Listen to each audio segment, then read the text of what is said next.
Hi, I am Mr. Torrence, sitting here with legendary coach, Emmy Award-winning, Yes. multiple CIF title-winning Bruce Rollinson of Mater Dei High School. And we want to sit here and come to you today and talk about what's going on in the United States right now and how it mirrors exactly what you've been through in your lifetime. So we often talk about being on the right side of history and what that means to the majority of the people around us. And I just want to sit here and talk to Coach Bruce Rollinson, legendary head coach Bruce Rollinson, of what it means to him being on the right side of history as we go through almost a similar situation compared to the 70s and the 60s. Yeah, you know what, Jeff? You know, it's a pleasure to be here tonight, and you know, the legendary part comes because I'm old. Okay, I'm probably sitting here because I've seen a lot of history go by. I lived high school and college through the 60s. Right. You know, watched the chaos of the Vietnam War, watched the chaos of demonstrations on campus. It wasn't COVID, but I think it was my junior year, second semester, they closed the university, and there was no remote learning. You took the grade, or you had to run the risk, sign a waiver that you would continue going to class knowing that it could be dangerous.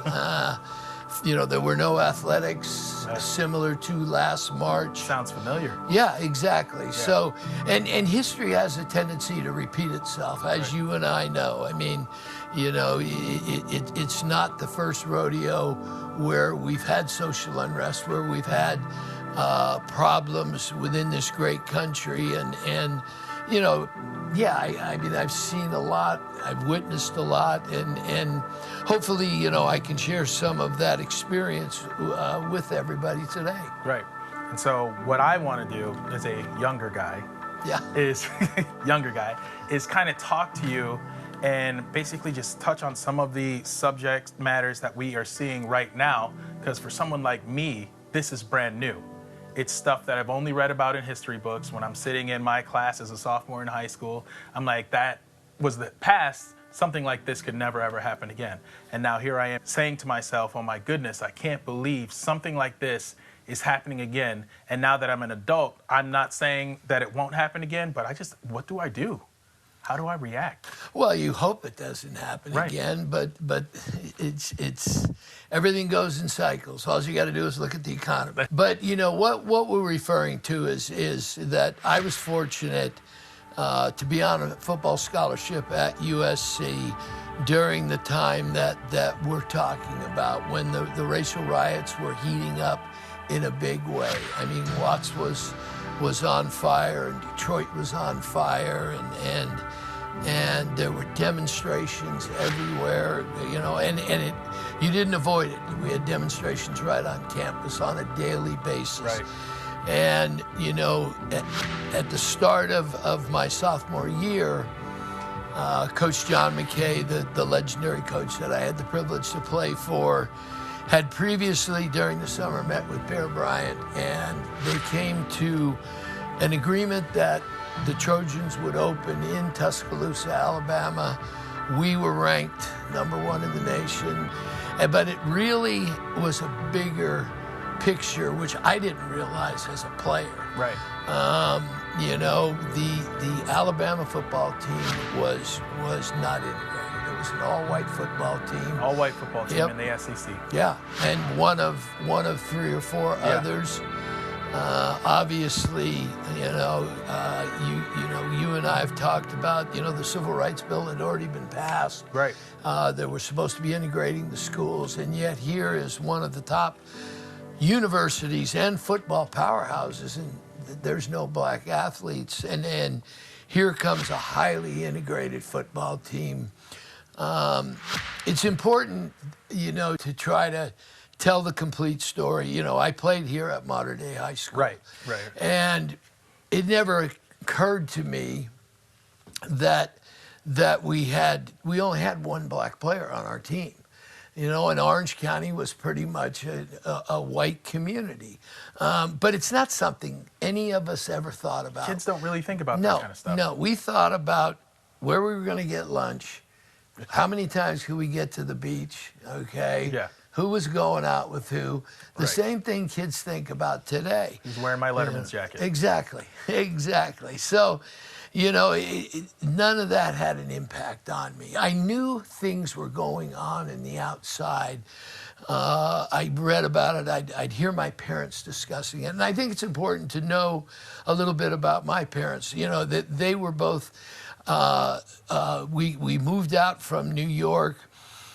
They didn't explain to us about integration and segregation.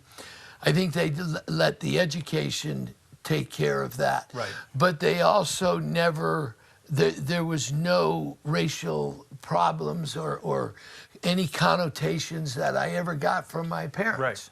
Right. You know, they treated everybody equally. And that's the way I was brought up. Right. And so, you know, I graduate and I head up to the university, and to me it wasn't any big deal that, you know, we had a lot of outstanding black athletes, black players. You know, when I went in, it's the O.J. Simpson era, you know, and Earl McCullough. It has to be mentioned that I started to become aware before the Alabama game, you know, because we were going to have a black quarterback named Jimmy Jones. And who cares? I mean, he was really good. If you can play, you can play. That's exactly what to anybody I hung around with, or any white guy that I hung around with, we wanted to win. We wanted to be undefeated. We were looking for a national championship ring. And yes, they did give rings back then, not as big as the big fatties we get now. And we wanted to go to the Rose Bowl. Yeah. That was our goal. I watched a documentary, Against the Type, that you are in, and one of the main things that they said is that USC has a tradition of integration. Yeah. They've been integrating their school since the early 50s, where it was unheard of. You know, they had All-American black linemen, they had All-American black offensive linemen, defensive linebackers, and running backs as well. And it was just one of those things that USC always does this. They've always been ahead of the curve. And so I thought that, you know, that was amazing that, A, you know, not only did you go to Mater Dei, but you went to a team that has a history of integration. Yeah, and again, you know, I don't think any of us came in and said, oh, you know, look at all these black guys. Yeah, you were. Know, what we came in was survival. Okay, so it was dog eat dog. You had to compete every day. You had to have your A game every day, or you weren't getting on the airplane. And in honesty, that sophomore year, that's all I cared about, was to get on that airplane. Right. That thing could have been going to Alaska for a game. I could have cared less. Okay. And it never occurred to me. I knew we were going to be walking into a big game when they put Alabama on the schedule, but I didn't know we would be walking into a historical game, and a game that has a major impact on college football even today. Right. So for those of you who don't know, this game, USC versus Alabama, is touted as the game that changes the face of the South. So, like Coach said, before this, there were like 3 or 4 teams, even though the Civil Rights Bill has been passed, even though everything seems to be headed toward integration and treating everybody equally, there were still schools in the South that said, we're going to stay segregated. I don't care what anyone says.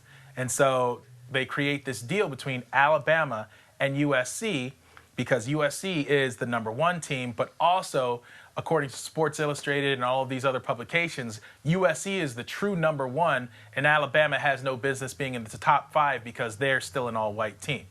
And so Alabama, they call up the top dogs, they call up USC and say, listen, we're just as good as you, and we are superior. So what I want to do is I want you to come down and I want you to play us so that we can prove that we are the better team. Yeah, and also, I truly believe Bear Bryant had that ulterior motive in the back of his head. I feel like it was. Yeah. he knew that he was going to get passed by because obviously he watched tape of us the year before. Oh, yeah. And we lit it up the year before. And it didn't take a genius to go, okay, black guy, African-American guy. You know what I mean? Yep. And he knew they were right there in his local area. He knew they were right there in the state. He was losing players. Yeah. He was losing players. So, you know, there is the motive of, you know, we want to go against top dog, but also if we get whacked, I can reverse this. If I'm Bear Bryant, I can reverse this and say, this is why we need to integrate. We better start thinking about integrating. So, you know, again, though, here comes a bunch of 18, 19, 20 years old. Just kids, man. Yeah, Just kids. And, you know, we get on the plane and say, all right, let's get it on. No idea that you guys are going to change the face of anything. You guys are just, we go to practice, we go to class. Yep. That's all we know. Yeah. I have black roommates, I have white roommates, but what I do know is that we're all on the same team, we go to the same school, and we want to beat Alabama. Yeah. So tell me a little bit about the difference in the culture being a California kid coming from a school like USC that's integrated. Yes, we still have some issues, but it's integrated. Now all of a sudden traveling down to Alabama and seeing real segregation. Well, again, I mean, they showed the picture in the documentary. You know, I'm sitting on the airplane, and my roommate, Sam Dickerson, who's going to go on to a tremendous career at USC, a legendary wide receiver, a black kid, you know, and then Ronnie Ayala's in the picture, a Long Beach kid, our kicker, and there's two other, Big Sam Cunningham is leaning over the seat. You know, and we're you guys are excited. hugging. Yeah, we're excited. It's everything I recognize from a football team. And my first inclination that something was different, before we get off board the plane, the president of the university, a gentleman named Dr. Norm Topping, the players were in the kind of the back section of the plane, the alumni and the coaches were in the front section. But Norm comes in and we all get quiet, but we're all thinking everybody goes, does he normally talk to you? No. And he in his opening words, he said, men, we're going to do everything we can to protect you. My head popped up and I go, what's he talking about? Protect us. Protect us from what? You know? Right. I honestly, I had a blank slate. I had no clue what he was talking about. And I'm, you know, and then a couple of black guys go, oh boy, it's going to be pretty interesting for you. You know, you're going to get an education today. Yeah, exactly. The education had just begun. And I kept thinking about it as we got off the plane and just got whacked in the face with the humidity and the heat.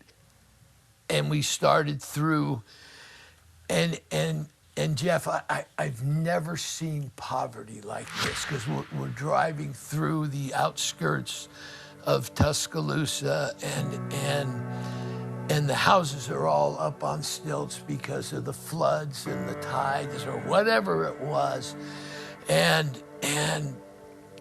But I'm seeing something, and I'm going, you know, the buses are going down the streets, but the people are already lining the streets. Now, it's not a lot of people, but it's enough people to notice that, and they're all waving to us, all black, and you know, giving the fist pumps, and I'm sort of back at the poverty. Right. You know, you can't, I don't know, conditions like that I didn't even know existed. Right. Or I may have saw them in a textbook and blew it off. Said, well, they just found some place and took a picture of it. Exactly. And it was block after block after block. We go to the hotel, and immediately the white people are doing double takes. Like, what are they doing in here? Wow. And now you sense it. You sense this. It's hatred. It's bias. It's inferiority. It's a rotten thing that is being permeated in the lobby of this hotel. And there was a situation where we dispersed to go to our rooms. Did you feel like you needed to protect your? No, it was coming at me so fast, and I was trying to digest it. I'm 19 years old, but I know because I was walking with my roommate Sam, and I was walking with, Toady Smith, who's, a legend at USC, and Jimmy Gunn, another legend, but they're just my buddies. I mean, so then I kind of became normal again, back with my teammates, walking to our rooms, looking forward to praying that they're air conditioned because it was so hot out. And there's a mom with her feet in the edge of the pool, and I will never forget this as long as I live. There's I don't know, 6-7-year-old maybe, bouncing up and down in the shallow end, And he stopped, he looked at his mom, and I will never use this word, but he said, "Mom, they're letting enters in the hotel." Wow. And 6 or 7 years old. Yeah, 6 or 7 years old. And I went, uh-oh. and I mean, there was just boom. Because I was literally, myself and Bob Chandler was on the other end, and there was probably, 7 of us and five of our black teammates. And they looked at that kid, and I'm going, come on, let's go. Let's just get to our rooms. Let's just go to our rooms. Yeah, and it was the most uncomfortable because I'm looking at them and I'm looking at this punk kid. Well, I shouldn't say that, but I immediately, obviously, had bad feelings about that kid. Right. And now we disperse. And, especially coming from where you guys come from. Yeah, it's just, but, now as I reflect back, you said it. It's a 6-year-old, it's a 7-year-old using the word. Somebody taught him? Somebody taught him that. And it was shocking. It was shocking. And we got in the room, and I remember saying to Sam, "Hey Sam, man, that wasn't cool, Right. Sorry, bro, I don't know what to say." And he goes, "That's just the beginning." And I went, uh-oh. So now it's starting to resonate, okay? Now it's starting to implant itself that this is going to be different. And, we had, it was a late afternoon by the time we had flown in, and the tradition was we always went to a movie theater, watch a movie on Friday night, get back, have a short position meeting, and then get ready for the game the next day. So we walked into the theater in downtown Tuscaloosa, very nice, upgraded theater, where you'd take a date. And 3/4 to 90% of the white people looked around, and they all got up and left the theater. They weren't going to watch the movie. Just completely segregated life. Yeah. And there were a lot of comments being made as these people were leaving by men, and I it's still it makes me kind of sick to my stomach. Because now we're sitting there, and I'm, looking around at my friends, my brothers, my teammates, guys that I've battled with already, and guys that I competed against. And that's, now all of a sudden I start to think, what do they feel like, And then I'm disappointed in my race. I'm disappointed in these people. You can't be mature. What's the difference? Who cares who's sitting in the chair next to you? But that's because I'm from Southern California. I don't know about it. And I heard one of the teachers here at Mater Dei say, like, when you start to experience empathy, I'm experiencing your pain in my heart.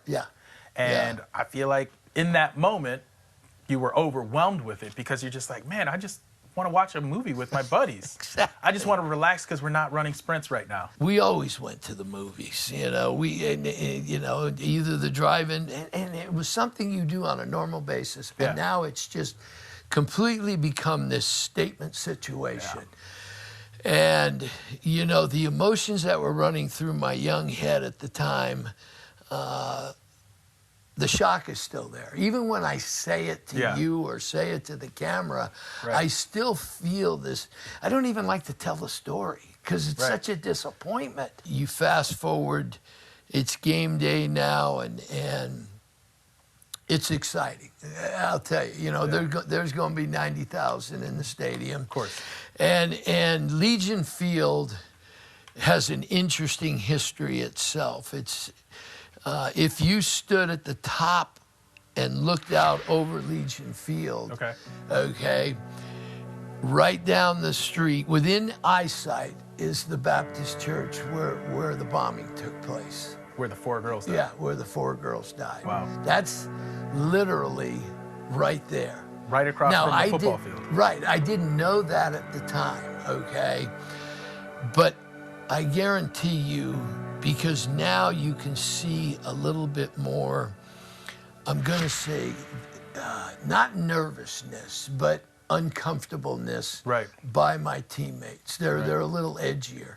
And part of it is we're getting ready to go to battle. But,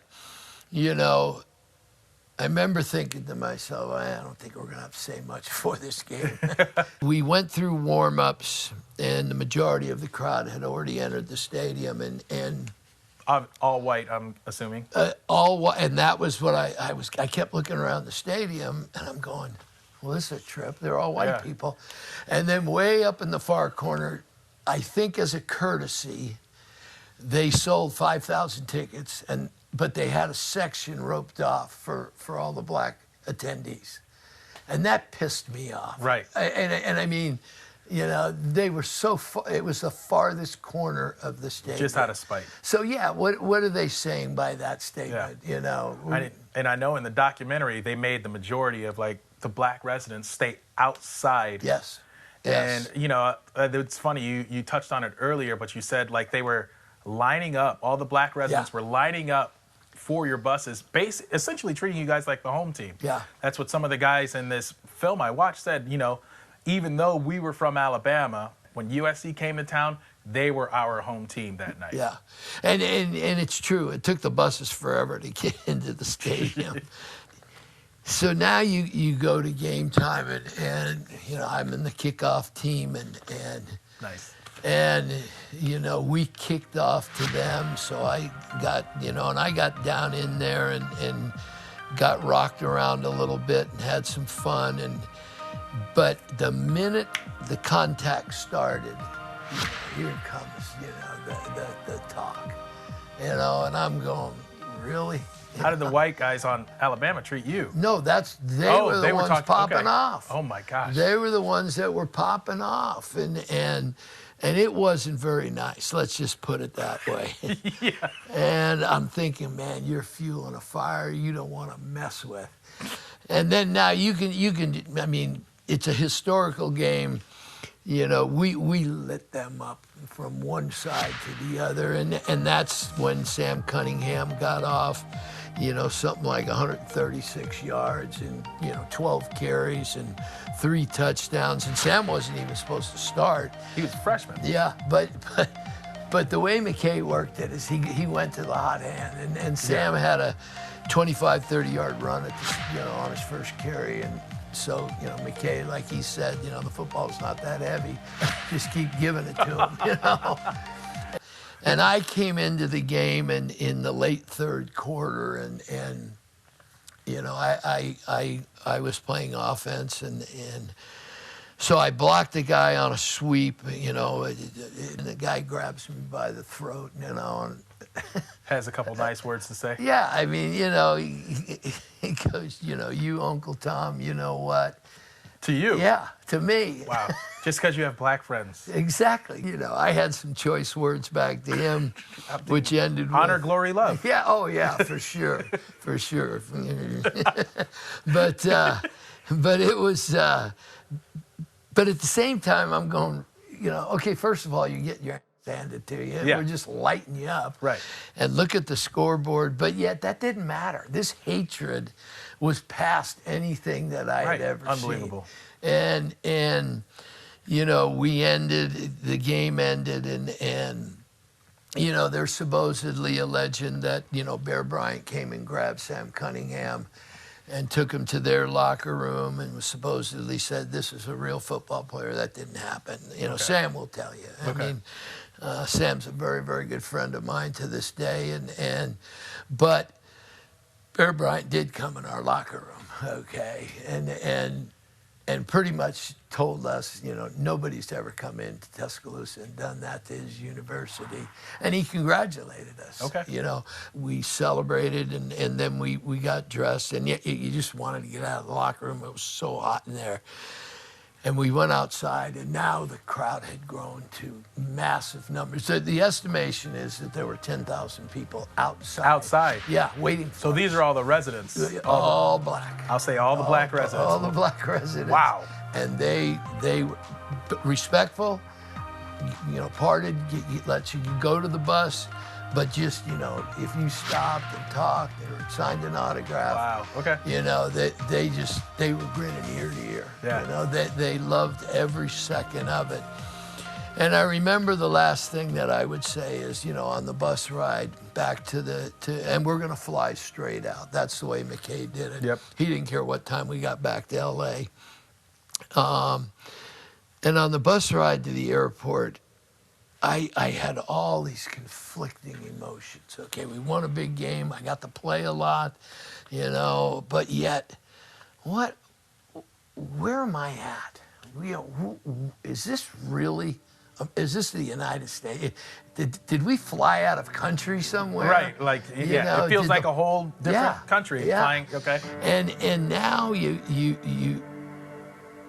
I had this basis. It broadened my horizons as to why the situation is what it is. That Right. the divide is there.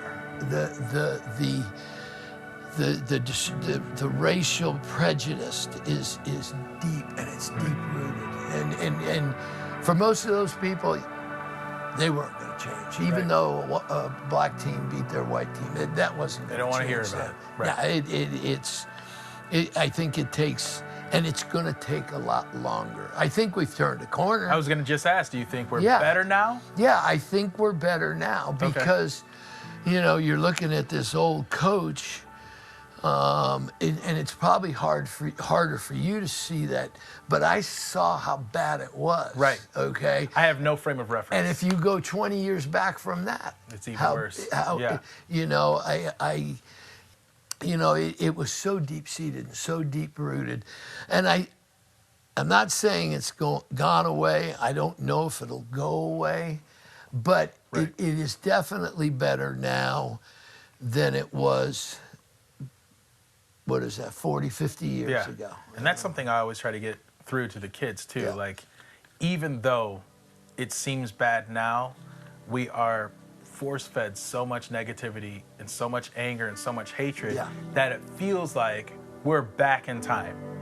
But I don't necessarily know if that's true, and the only way for me to find out is to lean on someone who's been there and been through it.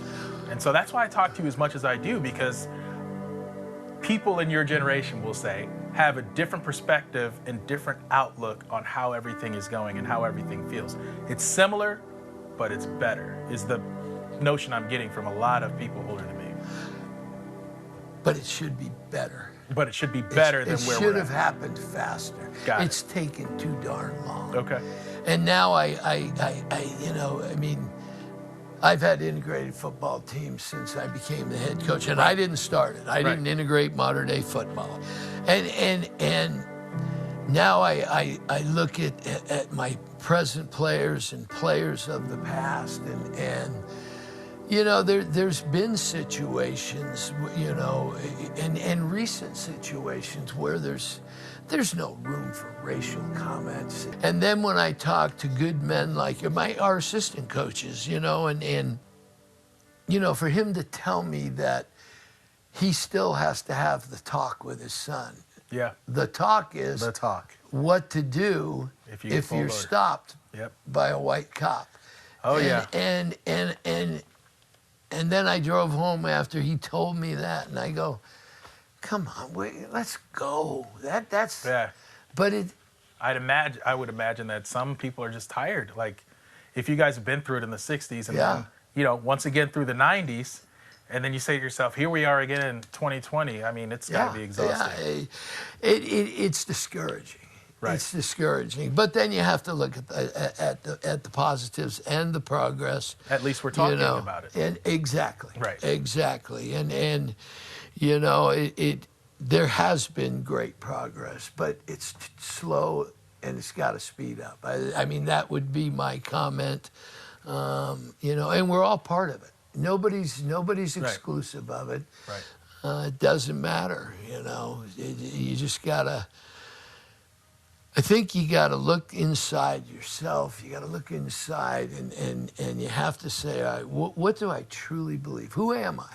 What do I truly, you know? Yeah. And then, you know, it starts with each individual person, and there is no room for this type of behavior. No pride, no arrogance. I mean, we just have to be able to break down as human beings and be able to have that vulnerable conversation. Yeah, exactly.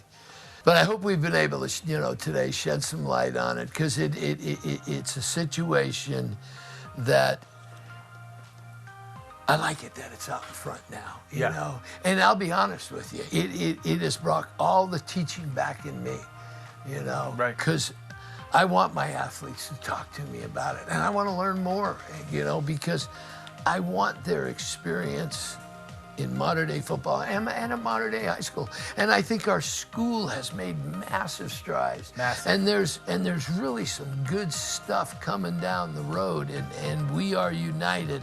I want every person, irregardless of race, creed, or color, to be comfortable. Comfortable in athletics, comfortable at whatever school they attend. Yeah. In the classroom. Yeah. At home. Yeah. Hanging out with your friends. Yep. At a school dance, if that ever comes back. Yeah. Behind the mask up. Well, I'm so glad we had this opportunity to just talk about a lot of things that are happening here in the United States as far as race is concerned, as far as injustice and equality is concerned, and just how we're feeling on the inside.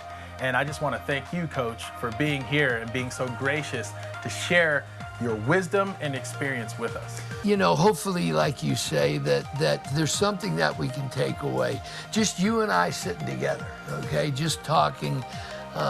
It's powerful stuff. Like I say, I hope we shed some light on some difficult issues and continue to move forward at a rapid pace together. That's it. Together, brother. There it is.